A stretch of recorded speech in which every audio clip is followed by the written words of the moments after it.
As Jesus and the 11 went out, a Roman guard approached and said, "All hail, is one of you the man from Galilee?"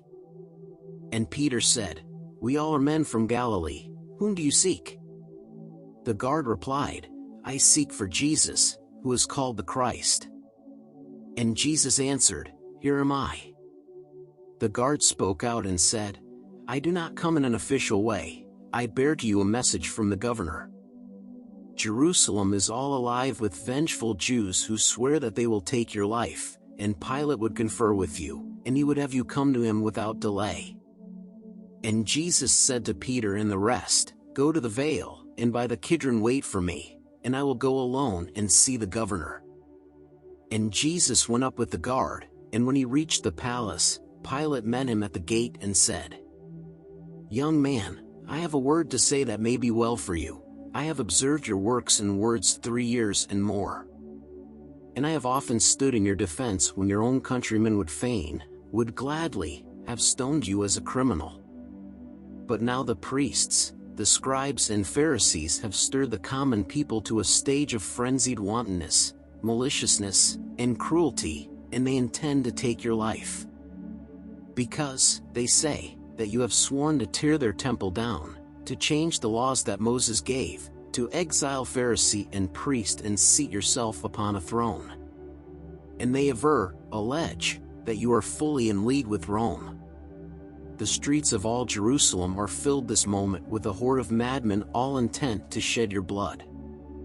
There is no safety for you but in flight. Wait not until the morning sun, you know the way to reach the border of this cursed land. I have a little band of guards, well horsed and armed, and they will take you out beyond the reach of harm. You must not tarry here, young man, you must arise and go." And Jesus said, "A noble prince has Caesar in his Pilate Pontius, and from the point of carnal man your words are seasoned with the wise man's salt, but from the point of Christ your words are foolishness. The coward flees when danger comes, but he who comes to seek and save the lost must give his life in willing sacrifice for those he comes to seek and save. Before the Pasch has been consumed, lo, look, all this nation will be cursed by shedding blood of innocents, and even now the murderers are at the door." And Pilate said, "It shall not be, the sword of Rome will be unsheathed to save your life." And Jesus said, "Nay, Pilate, nay, there are no armies large enough in all the world to save my life."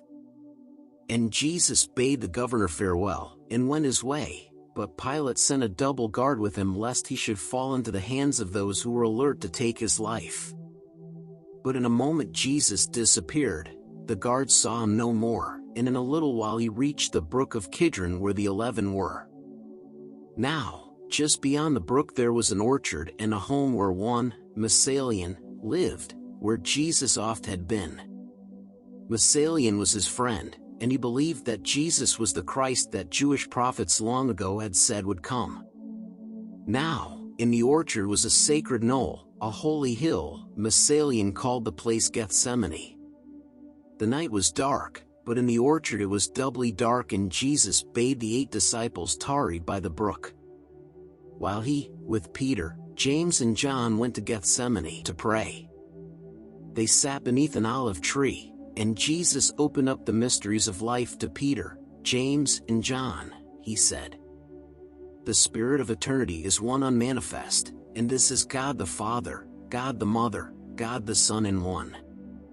In life of manifests the one became the three, and God the Father is the God of might, and God the Mother is omniscient God, and God the Son is love. And God the Father is the power of heaven and earth, and God the Mother is the holy breath, the thought of heaven and earth, and God the Son, the only Son, is Christ, and Christ is love. I came as man to manifest this love to men. As man I have been subject unto all the trials and temptations of the human race, but I have overcome the flesh, with all its passions and its appetites. What I have done all men can do. And I am now about to demonstrate the power of man to conquer death, for every man is God made flesh. I will lay down my life, and I will take it up again, that you may know the mysteries of life, of death, and of the resurrection of the dead.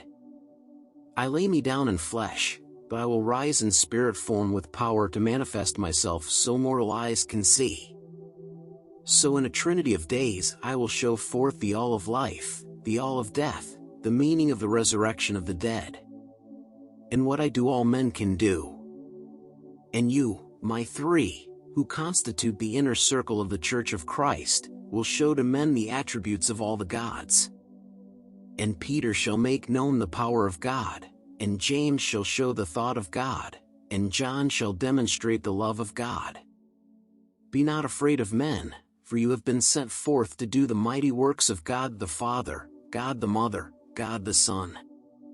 And all the powers of carnal life cannot destroy your life until your work is done. I leave you now, and I will go out in the darkness all alone and talk with God.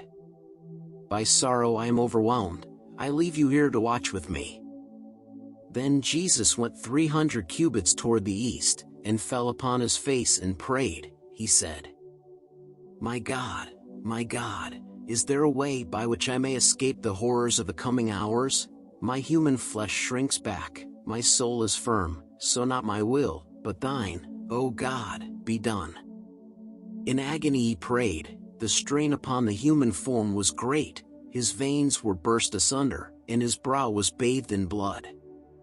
And then he went back to the three, and found them all asleep. He said, O Simon, Simon, do you sleep? Could you not watch with me a single hour? Be vigilant, and watch and pray that your temptations be not too great for you to bear.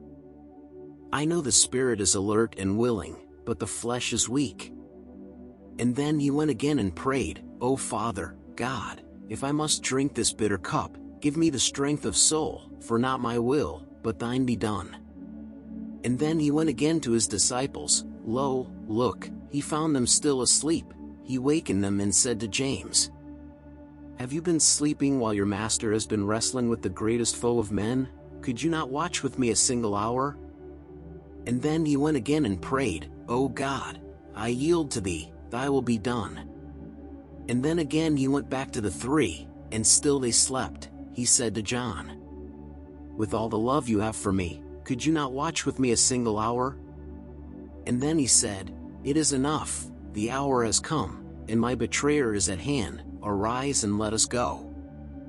And when they came again to Kidron, lo, look, the 8 disciples were asleep, and Jesus said, you men, awake, behold, for the betrayer of the Son of Man is come.